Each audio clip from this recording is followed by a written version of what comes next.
সময়টা 452 খ্রিস্টাব্দ। রোমান সাম্রাজ্য ধ্বংসের দ্বারপ্রান্তে। আর ঠিক তখনই হুত জাতি উত্তর ইতালিতে আক্রমণ চালায়।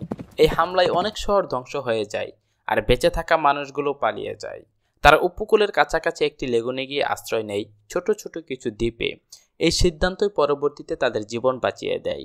সব প্রতিকূলতার মাঝেও এই ছোট্ট শরণার্থী সমাজ একসময় গড়ে তোলে বিশ্বের অন্যতম প্রকৌশল বিষয় ভেনিস। মজার বিষয় হলো, এই শহরে ছিল না কোনো রাস্তা, জমি বা মিঠা পানি।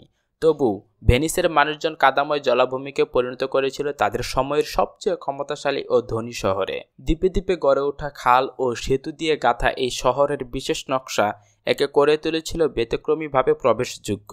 ফলে ভেনিস হয়ে ওঠে ব্যবসার কেন্দ্রবিন্দু। আমরা এই পুরো শহরের একটি মডেল তৈরি করেছি, যাতে বোঝানো যায় এই শহরের নিচে কি চলছে এবং কিভাবে মধ্যযুগীয় প্রযুক্তি ও বুদ্ধিদীপ্ত নকশা ভেনিসকে গড়ে তুলেছে বিশ্ব নেতা হিসেবে। যখন প্রথম শরণার্থীরা দ্বীপগুলোতে এসে নতুন জীবন শুরু করে, তখন তাদের সামনে ছিল সবচেয়ে খারাপ ধরনের ভূমি, একটা নরম কাদামাটির দ্বীপ যেটা মানুষের ওজনও সহ্য করতে পারত না।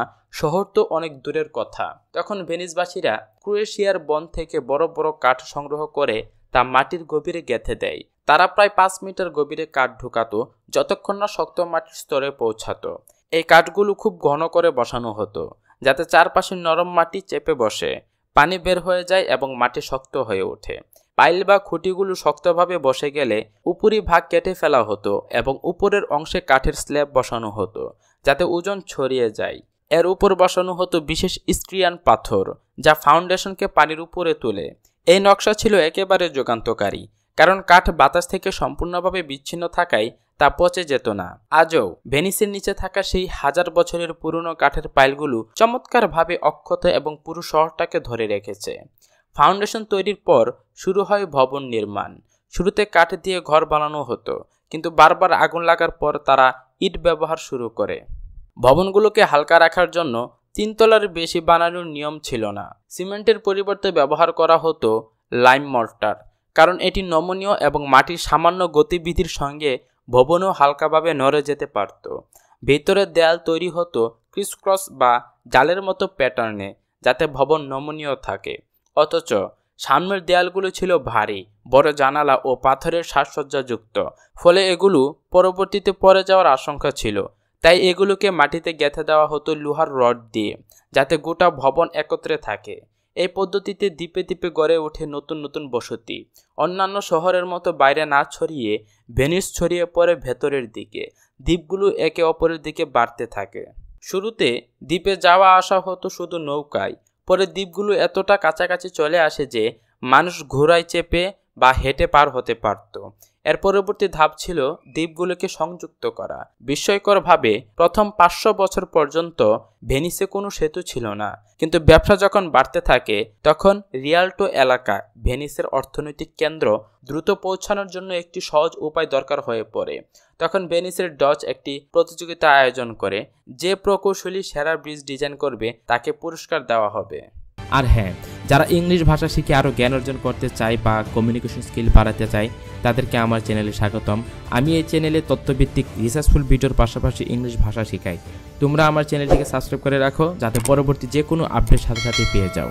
আসল কাহিনীতে ফিরে আসি। প্রথম ব্রিজ ছিল একটি সাধারণ ভাসমান ব্রিজ, যা 2টি বড় দ্বীপকে যুক্ত করেছিল এবং রিয়াল্টো এলাকায় দ্রুত যাওয়ার সুযোগ করে দিয়েছিল।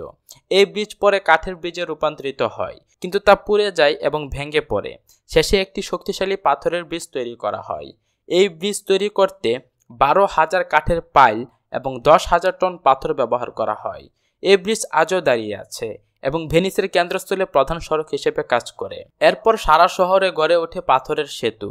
রাস্তাগুলোর পরিবর্তে তৈরি হয় খাল, আর এই খালগুলো শহরের প্রতিটি প্রান্তে দ্রব্য ও যাত্রী পৌঁছাতে দ্রুত সুবিধা দিত।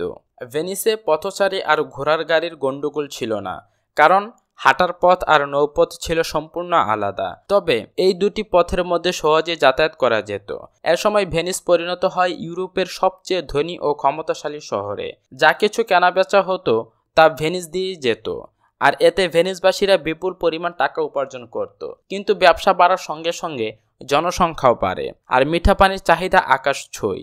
বিপদ হলো, চারপাশে পানি থাকলেও তা ছিল লবণাক্ত একেবারে পান অনুপযোগী। প্রাকৃতিক ঝর্ণা বা নদীও ছিল না, ফলে তারা নৌকায় করে মূল ভূখণ্ড থেকে পানি এনে ব্যবহার করত। কিন্তু 1,70,000 মানুষকে পানি যোগানো অসম্ভব হয়ে পড়ে।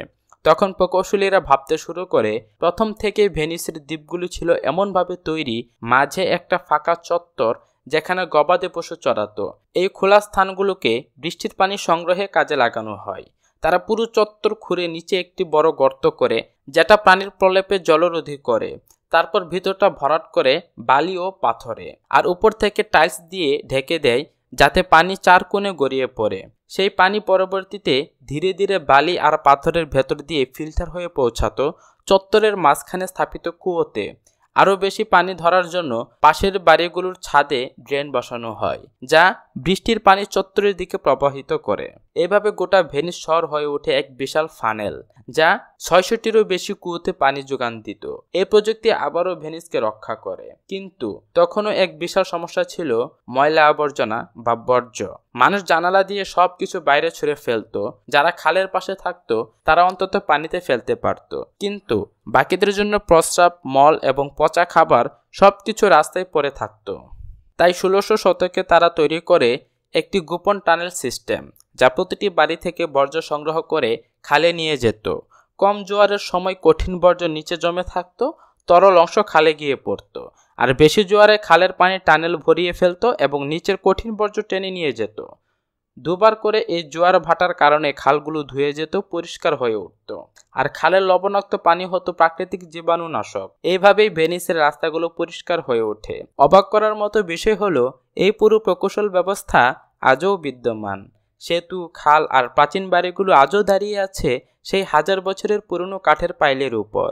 তো এই ছিল আজকের ভিডিও বিস্ময়কর শহর ভেনিস সম্পর্কে। আশা করি তোমাদের সকলেরই ভিডিওটি ভালো লেগেছে। যদি ভিডিওটি ভালো লাগে অবশ্যই একটি লাইক দিবে আর কমেন্টে জানিয়ে দিবে তোমার মতামত।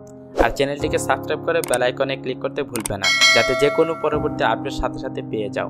সো দেখা হবে পরবর্তী ভিডিওতে। এ পর্যন্ত সকলে ভালো থেকে সুস্থ থেকো। Bye bye.